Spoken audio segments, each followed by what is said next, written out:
গতিকে ৰাজনীতি ক'ত হৈছে চাওক বাৰম্বাৰ যেতিয়া মুখ্যমন্ত্ৰী মহোদয়ক প্ৰশ্ন কৰা গৈছে অসমৰ ৰাইজে যে তেখেতৰ পৰিবাৰ আৰু শামকানু মহন্তৰ পৰিবাৰৰ মাজত সম্বন্ধ কিহৰ সকলোৱে গম পাই যে তেওঁলোকৰ ইমান মিতিৰালি আছে ৰাইজে যেতিয়া প্ৰশ্ন কৰিলে তেখেতে কি কয় মোৰ বেছি ভাল নহয় নে গৌৰৱ গগৈহে বেছি ভাল মোৰ বেছি ভাল নহয় লুৰিণজ্যোতি গগৈৰ গাৰ্লফ্ৰেণ্ডৰহে বেছি ভাল এগৰাকী মুখ্যমন্ত্ৰীৰ মুখত এনেকুৱা ভাষাৰ প্ৰথম কথা শোভা নাপায় সেই চকীখনক তেখেতে আচলতে সম্পূৰ্ণ তেখেতে সন্মান দিব জনা নাই গতিকে তেখেতে এনেকুৱা আবুল তাবুল কথাবিলাক বাৰম্বাৰ কৈ আহিছে এইবাৰ ৰাজনীতিকৰণৰ কথা কিহৰ বাবে ৰাইজে আজি ভাবিবলৈ বাধ্য হৈছে বাৰম্বাৰ মুখ্যমন্ত্ৰীগৰাকীয়ে এটাৰ পিছত এটা ভাষ্য সলাইছে ইটোৰ পিছত সিটো ভাষ্য সলাইছে এইটো কথা হ'ল নেকি আজি SIT গৈ পেলাই ছিংগাপুৰ পাইছে এতিয়া মুখ্যমন্ত্ৰীয়ে কাহানি বাৰী ক'লে যে SIT অলৰেডি ছিংগাপুৰ গুচি গ'ল তাতে গৈ ইনভেষ্টিগেশ্যন কৰিছে একে সময়তে মুন্না প্ৰসাদ গুপ্তা আৰু DGPয়ে কৈছে যে দুদিনৰ ভিতৰত যাব এতিয়া গৈ পাইছে গতিকে এনেকুৱা কথাবিলাক তেখেতে নিজে কণ্ট্ৰাডিক্টৰী কথা কিছুমান কৈ আছে যিবোৰ লৈ পেলাই ৰাইজ একেবাৰে চিন্তিত আজি চাওক যিটো ৰাজনীতিকৰণৰ কথা কৈছে আজি বিজেপি দলটোৱে যি চূড়ান্ত সৎফালি বুলি ক'ব লাগিব কাৰণ তাতে SIT তদন্ত চলি থকাৰ সময়ত কিহৰ বাবে বিজেপি পতাকা লৈ ন্যায় বিচাৰিবলৈ তেওঁলোকে ৰাস্তাত নামি আহিছে সম্পূৰ্ণ ৰাজনীতিকৰণ ইমান দিনে তেওঁলোকে ইছ্যু ডাইভাৰ্ট কৰিবলৈ বাৰম্বাৰ চেষ্টা কৰিলে কিন্তু তেওঁলোকে গম পাই গ'ল যে জুবিন দাৰ ইছ্যু তেওঁলোকে ডাইভাৰ্ট কৰিব নোৱাৰে ৰাইজ জাগিছে ৰাইজৰ আবেগ জুবিন দা গতিকে তেওঁলোকে ৰাস্তালৈ নামি আহিছে একমাত্ৰ ২৬ৰ বৈতৰণি পাৰ হ'বৰ বাবে আজি জয়ন্ত মল্ল বৰুৱা ডাঙৰীয়াই যিটো মিডিয়াৰ আগত যিখন তেওঁ সংবাদ গোষ্ঠীৰ আগত যিখিনি বক্তব্য ৰাখিছে সেই বক্তব্যত তেওঁ যে জুবিন দাৰ ন্যায়তকৈ বেছি যে বিজেপিয়ে কিমান কত উন্নয়ন কৰিছে সেয়া কথাৰেহে আৰম্ভণি কৰিছে আৰু দুৰ্ভাগ্যজনক কথা এইটো যে চাওক আজি যিসকল ব্যক্তি ইমান দিনে ৩২টা দিন হ'ল দিনে ৰাতিয়ে নোখোৱা নুবুজাকৈ আজি জুবিন দাৰ ন্যায় বিচাৰি ৰাস্তাটো আহি পেলাই পৰি ৰৈছেহি হিয়া ঢাকৰি কান্দি আছে প্ৰতিগৰাকী অসমীয়াই আজি অসমবাসীয়ে তাৰপিছত সেইসকল ৰাইজক কি কৈছে আজি জয়ন্ত মল্ল বৰুৱা ডাঙৰীয়া সেয়া হেনো প্ৰকৃত অনুৰাগী নহয় এয়া অপমান কৰা হোৱা নাই নে এই জুবিন দাৰ অনুৰাগীসকলক অপমান কৰা নাই নে বাৰম্বাৰ মুখ্যমন্ত্ৰী মহোদয় এবাৰ মুখ্যমন্ত্ৰীৰ ফালৰ পৰা আৰম্ভ হ'ল মুখ্যমন্ত্ৰী মহোদয়ে সম্পূৰ্ণৰূপে ৰাজনীতিকৰণৰ চেষ্টা কৰিছে মাত্ৰ ২৬ৰ বৈতৰণি পাৰ হ'বৰ বাবে কিন্তু অসমৰ ৰাইজ ইমান মূৰ্খ নহয় জুবিন দাই কৈছিলে পলিটিক্স নকৰিবা বন্ধু মুখ্যমন্ত্ৰী ডাঙৰীয়াকো আকৌ এবাৰ সোঁৱৰাই দিব বিচাৰিছো পলিটিক্স নকৰিবা বন্ধু অসমৰ ৰাইজে খুব সূক্ষ্ম দৃষ্টিৰে তেখেতক দৃষ্টি নিক্ষেপ কৰি আছে ঠিক আছে ধন্যবাদ বৰ্ণালী ধন্যবাদ মই চিত্ৰঞ্জন বসুমতাৰী আপোনাৰ কাষলৈ আহিছোঁ আপুনিও সৰব হৈ আছে এইকেইদিন আৰু আপোনাৰ কিছু আপডেটক লৈও আমি দেখিছোঁ যে সৰব আলোচনা চলিছে যে কি নহওক জুবিন গাৰ্গ তেওঁ নিজে সকলো ৰাজনৈতিক দলকে তেওঁ সময় সাপেক্ষে তেওঁ এটা ঠেকেচনি বুলি কয় যে আমাৰ ঠেকেচনি এটা দি থৈছে যিটো গাঁৱৰ শব্দত আমি সাধাৰণতে কওঁ যে ঠেকেচনি ভালকৈ ঠেকেচি থৈছে সকলোকে এবাৰ কোনো ৰাজনৈতিক দল বাছি যোৱা নাই তাৰ পাছত জুবিন গাৰ্গক লৈ হোৱা ৰাজনীতি আমি কথা পাতিব লাগিছিল কি যে SIT তদন্ত কি পৰ্যায়ত আছে আমি নিতৌ পাতি আছোঁ আমি সেইখিনি দায়বদ্ধতা দেখুৱাই আছোঁ পাতি আছোঁ কিন্তু SITক লৈ আপোনালোক সন্তুষ্ট নহয় বিৰোধী দলসমূহে কৈছে অসন্তুষ্টি আছে আনহেন নালাগে আজি দেখিবলৈ পালোঁ যে দেৱব্ৰত শইকীয়াই ন্যায়িক আয়োগ গঠনৰ তেওঁ ইয়াৰ বিৰোধিতা কৰা আমি লক্ষ্য কৰিছোঁ গতিকে সেই সন্দৰ্ভত তেখেতে সংবাদমেলত কৈছে কথাখিনি গতিকে বিৰোধীয়ে কৈছে যে ৰাজনীতি শাসক পক্ষই কৰিছে বিৰোধীয়ে কোনো কাৰণতেই এই বিষয়টোক নিজৰ ৰাজনৈতিক লাভালাভৰ বাবে কৰা নাই বুলি নদী ক'ব পাৰি মই সকলো বিৰোধীক সামৰিয়ে কৈছোঁ নিশ্চিতভাৱে মই জুবিন গাৰ্গ ডাঙৰীয়াৰ মৃত্যুৰ পাছত মই 4টা সংবাদমেল সম্বোধন কৰিছোঁ এই সংবাদমেলটোত যদি আপোনালোকে মন কৰে তেতিয়া আপোনালোকে এটাও ৰাজনৈতিক বিষয় মই টানি অনা নাই তাত কোনো ধৰণৰ ৰাজনৈতিক দৃষ্টিভংগীৰে মই কথা কোৱাই নাই আৰু যিবিলাক মোৰ ব্যক্তিগত ফেচবুকত যিবিলাক মই আপডেট দিছোঁ তাতো আপোনালোকে তন্ন চাওক কোনো তাত ৰাজনৈতিক দৃষ্টিকোণ থকা আপোনালোকে এটা ওলাব নোৱাৰিব এইটো মই দৃঢ়তাৰে মোৰ ফালৰ পৰা মই কৈছোঁ এতিয়া কথাটো হ'ল যে ৰাজনীতি কোনে কৰিছে এইটো মূল প্ৰশ্ন আমাৰ কথাটো হ'ল ৰাজনৈতিক দলবিলাকে এগৰাকী যুগদ্ৰষ্টা এগৰাকী মহাপুৰুষ আমাৰ হঠাতে ৰহস্যজনকভাৱে মৃত্যু হ'ল বা মুখ্যমন্ত্ৰী কোৱাৰ দৰে হত্যা হ'ল সেই হত্যা হোৱাৰ পাছত মই বাৰম্বাৰ কৈ আছোঁ যে ইমান ৰহস্যজনক মৃত্যু যদি হয় বা হত্যাকাণ্ড হয় যে ৰাজনৈতিক উলট পালট হ'বই এই কথাটো নিশ্চিত এইটো কিন্তু ৰাজনৈতিক দৃষ্টিভংগীৰে মই কোৱা নাই কাৰণ মানে ৰাজনীতি উলট পালট হ'বই কিয় নহ'ব কাৰণ এগৰাকী মহাপুৰুষ সমান যুগদ্ৰষ্টা তাক তেওঁৰ ৰহস্যজনকভাৱে মৃত্যু হৈছে বা হত্যাকাণ্ড হৈছে মুখ্যমন্ত্ৰী স্বয়ং কৈছে তাৰ পাছত তেখেতক যিহেতু আৰম্ভণিৰ পৰাই তেখেতৰ মতাদৰ্শক সদায় সাহসী দলে বিৰোধ কৰি আহিছিল 1 নম্বৰ কথা 2 নম্বৰ তেখেতক যেনেকৈ আমি ৰক্ষণাবেক্ষণ দিব লাগিছিল আজিলৈকে দিয়া নহ'ল তেওঁৰ নিৰাপত্তা কেনেকৈ দিয়া হৈছিল নাই আপোনালোকে মন কৰিব কি ধৰণৰ তেখেতৰ সিকিউৰিটি আছিল বা স্বাস্থ্য জড়িত তেওঁ বহুতবাৰ মানে প্ৰত্যাহ্বান সন্মুখীন হ'বলগীয়া আছে তাৰ কাৰণে মেডিকেল টিম নাই তাৰ কাৰণে এগৰাকী প্ৰট'কল অফিচাৰ নাই এডিচিয়ে এগৰাকী নিয়োগ কৰিব নাই কৰা এইবিলাক মৌলিক যিবিলাক জুবিন গাৰ্গ ডাঙৰীয়াৰ লগত অন্যায় হৈছে এইবিলাক কথাই আমি উত্থাপন কৰি আহিছোঁ তাৰ লগে লগে এই যে জুবিন গাৰ্গ ডাঙৰীয়াক যে আলায়াথানি কৰিলে যে কোনে কৰিলে কাৰ পৃষ্ঠপোষকতাত তাত নৰ্থ ইষ্ট ফেষ্টিভেল হৈছিল তাত আছিল ডনাৰ মন্ত্ৰালয় অসম চৰকাৰ তাৰপিছত বৈদেশিক মন্ত্ৰালয় তাৰপিছত উচ্চ আয়ুক্ত ভাৰতৰ উচ্চ আয়ুক্ত ছিংগাপুৰত থকা তেওঁলোকৰ পৃষ্ঠপোষকতাত ফেষ্টিভেল আয়োজন হৈছিল সেই ফেষ্টিভেল তেওঁলোকে জড়িত আৰু সেই ফেষ্টিভেলত জুবিন গাৰ্গক নি পেলাই তিলকৈ মৃত্যুমুখত ঠেলি দিছে কোনো ধৰণৰ কেয়াৰ নাই গতিকে এইবিলাক প্ৰশ্ন আমি উত্থাপন কৰিবলগীয়া হৈছে এইখিনি মৌলিক প্ৰশ্ন যিবিলাক ৰাইজৰ প্ৰশ্ন সেইটোকে আমি প্ৰশ্ন কৰিছো তাৰপিছত যিদিনাখন মুখ্যমন্ত্ৰীয়ে স্বয়ং জুবিন গাৰ্গ ডাঙৰীয়া মৃত্যু হোৱাৰ পাছত কি বক্তব্য ৰাখিছে আপোনালোকে চাব যে অভিযোগ উত্থাপন যে নৰ্থ ইষ্ট ফেষ্টিভেলত নি পেলাই তেওঁ মৃত্যু মুখলৈ ঠেলি দিছে কেনেকৈ ইয়ত পাৰ্টি হ'ল ইয়ত পাৰ্টি কোনে কোনে নিছিল এইবিলাক ৰাইজে যেতিয়া উত্থাপন কৰিলে তেতিয়া প্ৰথমতে মুখ্যমন্ত্ৰীয়ে তেওঁ শ্যামকানু মহন্তক নিৰাপত্তা দিবলৈ কাৰণে তেওঁ কি কথা ক'লে আপোনালোকে সকলো জানে যে তেওঁ ক'লে যে শ্যামকানু মহন্ত জড়িত নহয় বুলি প্ৰথমতে মুখ্যমন্ত্ৰীয়ে ভাষ্য কৰিছে এইটো আমি ইয়ত পাৰ্টি নাছিল বুলি কৈছিল ইয়ত পাৰ্টি নাছিল প্ৰথমতে ৰক্ষণাবেক্ষণ কৰিবলৈ বিচাৰিছিল আপোনালোকৰ মতে সেয়া ৰক্ষণাবেক্ষণ দিয়াৰ চেষ্টা তেওঁ অভিযুক্ত কাৰণ তেওঁই নিছে জুবিন গাৰ্গ ছিংগাপুৰলৈ কোনে নিছে কোনে নি পেলাই আলাইথানি কৰিছে শ্যামকানু মহন্ত তেতিয়াহ'লে তেওঁ জগৰীয়া নহয় নেকি গতিকে তেওঁ ৰক্ষণাবেক্ষণ দিবলৈ কাৰণে প্ৰথমতে চেষ্টা কৰিলে বিফল হ'ল তাৰপিছত ইয়ত পাৰ্টি যিসকলে নি পেলাই তিল মৃত্যুমুখলৈ ঠেলি দিলে বা হত্যা কৰিলে তেওঁলোকক আজিলৈকে কিন্তু কাৰেক্ট কৰা নাই কাকো গ্ৰেপ্তাৰ কৰা নাই কেইজনমানে গ্ৰেপ্তাৰ কৰিছে য'ত সিদ্ধাৰ্থ শৰ্মা গ্ৰেপ্তাৰ কৰিছে 11জন নাই হোৱা 11জন নাই কি কাৰণে নাই হোৱা এইবিলাক আমি প্ৰশ্ন কৰিব লাগিব প্ৰশ্ন আমি ৰাজহুৱাভাৱে প্ৰশ্ন কৰিব লাগিব তেওঁলোকে ঘটনাস্থলীত আছিল তেওঁলোকে ইয়ত পাৰ্টি কৰিছিল ৰাতি কি কৰিছিল এইবিলাক আমাৰ জানিব লাগিব এই জানিবৰ কাৰণে যিবিলাক প্ৰশ্ন আমি উত্থাপন কৰি থকা সময়ত মুখ্যমন্ত্ৰীয়ে কিছুমান বেবেৰিবাং কথা কোৱা আৰম্ভ কৰিলে সেই সময়ত ৰাজপথত সদায় সকলোৱে আবেগিক হৈ থিয়মান হৈ সকলোৱে কান্দি জানিব বিচাৰিলে কেনেকৈ হত্যা কৰা হ'ল মুখ্যমন্ত্ৰী নিজে ফেচবুক লাইভত হত্যা হৈছে বুলি ক'লে আৰু বেছি উত্তেজিত হ'ল আৰু বেছি আবেগিক হ'ল আৰে হত্যা কৰা হ'ল জুবিন গাৰ্গক তাৰ কাৰণে মানুহে জানিব বিচাৰিলে কেনেকৈ হ'ল সেই সময়ত দুই এজনে ফেচবুকত কমেণ্ট লিখিলে ফেচবুকত কি লিখিলে 26ত ন্যায় নিদিলে 26ত ভোট নিদিওঁ সেই কথাটো কাউণ্টাৰ দিব লাগে নেকি মুখ্যমন্ত্ৰীয়ে আসনত বহি এইবিলাক কথা ক'ব লাগে নেকি সেইটোতো নক'লে হ'লেহেঁতেন মুখ্যমন্ত্ৰীয়ে যে তেওঁ ক'লে যে 26ত ভোট নালাগে আৰু এই যে বড়ো আৰণাই দিয়া কথাটো বড়ো আৰণাই দিয়াৰ আপত্তি নাই মই নিজে বড়ো আৰণাই দিয়াৰ আপত্তি নাই কিন্তু 2 দিন বা 3 দিন পাছত তাতে বিটিচিৰ নিৰ্বাচন আছিল তাৰ কাৰণে তেওঁ আৱেগিকভাৱে ভোট ল'বলৈ কাৰণে এইবিলাক কাম কৰিছে ঠিক আছে তাৰ লগে লগে এটা মই শেষ কৰি দিওঁ আৰু এটা কথা যে মুখ্যমন্ত্ৰীয়ে এইখিনি কথা ক'লে কোৱাৰ পাছত তেওঁলোকে কি কৰিবলৈ বিচাৰিলে সকলোৱে দেখি আছে যে চাওক মুখ্যমন্ত্ৰীৰ যিখিনি কথা বতৰা তদন্তৰ নামত তেওঁ যিবিলাক কথা বতৰা কৈ আছে গোটেই কথাবিলাক এটা ভেকু বনা টাইপ এতিয়া হৈ গৈছে ভেকু বনাৰ এটা ৰূপান্তৰিত হৈছে কাৰণ মানুহে বিশ্বাস নোহোৱা হৈ গ'ল তেওঁ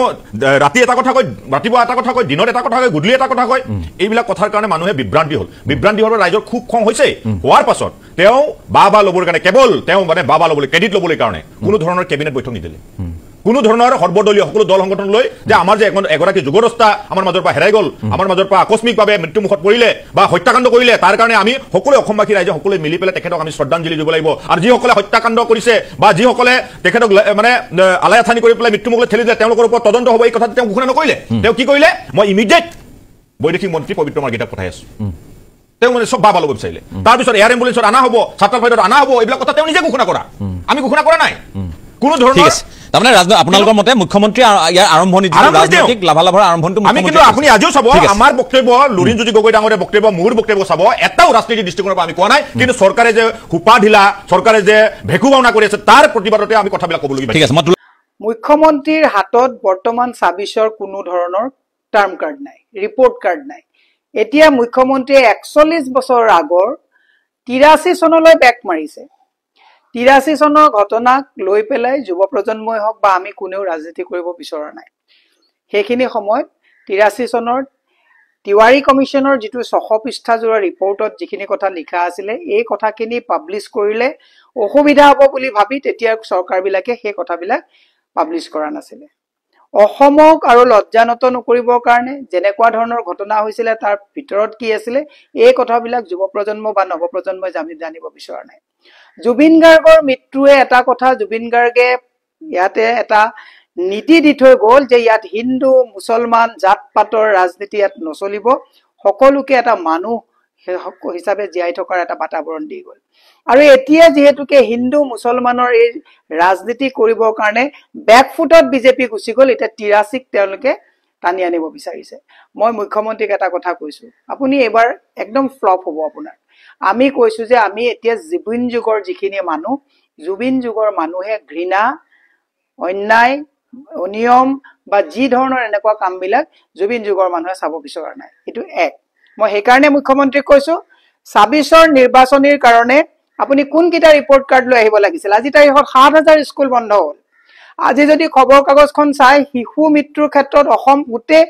ভাৰতবৰ্ষৰ ভিতৰত 5 নম্বৰ ষ্টেট নাৰী সুৰক্ষাৰ ক্ষেত্ৰত যদি চাই গোটেই ভাৰতবৰ্ষৰ ভিতৰত আজি তাৰিখত একেবাৰে নাৰী সুৰক্ষা নোহোৱা ষ্টেটখনৰ ভিতৰত 5 নম্বৰ ষ্টেট ধাৰৰ ক্ষেত্ৰত যদি চাই ধাৰত কক বকাবলগীয়া অৱস্থা হৈছে সংস্থাপনৰ ক্ষেত্ৰত যদি চাই আজি তাৰিখত যুৱ প্ৰজন্মৰ হাতত সংস্থাপন নাই। আজি তাৰিখত যদি চাই আপুনি 2 লাখকৈ MSME আমাৰ ইয়াত বন্ধ হৈছে। এই কথাবিলাকৰ প্ৰতি স্মাৰ্ট মিটাৰে মানুহক মাধমাৰ দিছে।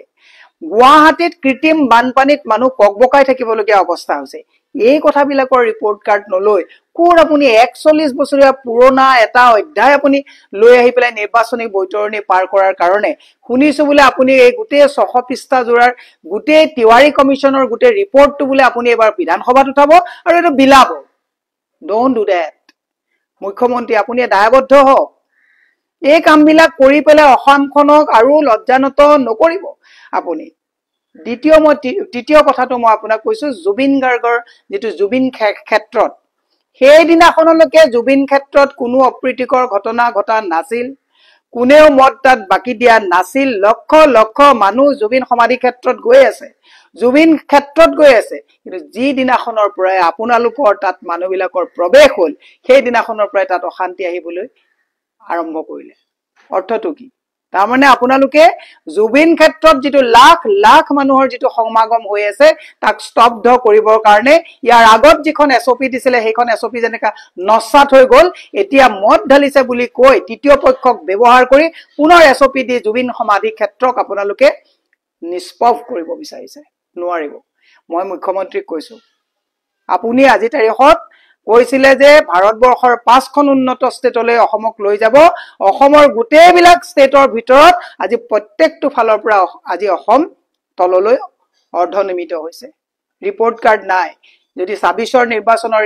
ৰিপৰ্ট কাৰ্ড হিন্দু মুছলমান হিচাপে খেলিব বিচাৰিছে, 83ৰ কথা লৈ পেলাই যদি খেলিব বিচাৰিছে, তেতিয়াহ'লে মুখ্যমন্ত্ৰী দুৰ্ভাগ্য আপোনাৰে নহয় সকলো অসমবাসীৰ কাৰণে দুৰ্ভাগ্য হ'ব। যিখিনি সময়ত বিশ্বই অসমৰ প্ৰতি দৃষ্টি ৰাখি জুবিন গাৰ্গে এটা যিখিনি মানুহৰ জুবিন গাৰ্গৰ লগত আজি গোটেই বিশ্ববাসীয়ে জুবিন গাৰ্গক স্মৰণ কৰি অসমক জুবিন গাৰ্গে গোটেই বিশ্বত চিনাকি কৰি দিলে, সেইখিনি সময়ত আপুনি 83ৰ ঘটনা আনি বিশ্বত অসমক লজ্জানত কৰিবৰ কাৰণে যে ষড়যন্ত্ৰত লিপ্ত হৈছে এইটো অসমৰ কাৰণে দুৰ্ভাগ্যজনক কথা। মই সেইকাৰণে মুখ্যমন্ত্ৰীক কৰজোৰে আহ্বান জনাইছো যে আপোনাৰ লগত থকা মানুহবিলাকে আপোনাক ইমান কুবুদ্ধি কি কাৰণে দিছে? গৈ গৈ গৈ গৈ আপোনাক গাঁতত পেলোৱা বুদ্ধিবিলাক কোনে দিছে? মই আপোনাক অনুৰোধ জনাইছো 41 বছৰ আগৰ কথা আমি চিন্তা কৰিব বিচৰা নাই। আমি বিচাৰিছো যে বৰ্তমান সংস্থাপন নাই, বস্তুৰ মূল্য বৃদ্ধি হৈছে। আৰু আপোনাক মই এটা কথা কৈছো, মদ বাকি দিয়া কথা কৈ পেলাই আপুনি মানে একদম খঙত কোৱাদি কৈছে। মদৰ দোকানৰ লাইসেন্স বিলাক কোনে দি যুৱ প্ৰজন্মক মদাহি বনালে? হুটা আপুনিয়ে নহয় জানো? সেইকাৰণে মই মুখ্যমন্ত্ৰীক দীঘলীয়া নকৰো কাৰণ মানুহৰ সময় নাই। মুখ্যমন্ত্ৰীক মই এটা কথাই আপোনাক অনুৰোধ জনাইছো, 83ৰ ট্ৰাম্প কাৰ্ড লৈ 26ত আহিব নালাগে। জুবিন গাৰ্গৰ মৃত্যুৰ সঁচা ন্যায়িক তদন্তৰ সঁচা ন্যায় দিয়ক। আপুনি চৰকাৰ গঠন কৰক। কংগ্ৰেছে আপোনাক বাধা নিদিয়ে। ৰিপৰ্ট কাৰ্ডটো কামৰ দেখুৱাওক। ৰিপৰ্ট কাৰ্ড হিন্দু মুছলমান আৰু 83 ৰিপৰ্ট কাৰ্ড লৈ 26ৰ নিৰ্বাচন মই বৈতৰণি পাৰ কৰাৰ নিকৃষ্ট কাম নকৰিবৰ কাৰণে মুখ্যমন্ত্ৰীক আমি অনুৰোধ জনাইছো। গ্ৰুপ মেট্ৰৰ ডিষ্ট্ৰিক্ট মেজিষ্ট্ৰেটজনৰ অৰ্ডাৰ এটা পালো, য'ত লিখা আছে ৰাতিপুৱা 6টাৰ পৰা ৰাতি 10টা বজালৈকে জুবিন ক্ষেত্ৰ খোলা থাকিব। অৰ্থাৎ ৰাতি 10টাৰ পাছত কোন ধৰণৰ দৰ্শন কৰা লোক অনুৰাগী ভিজিটৰ তাত প্ৰৱেশ কৰিব নোৱাৰিব। লগতে অৰ্ডাৰটোত লিখা আছে যে সুৰাসক্ত লোকৰ প্ৰৱেশ জুবিন ক্ষেত্ৰত নিষিদ্ধ কৰা হৈছে।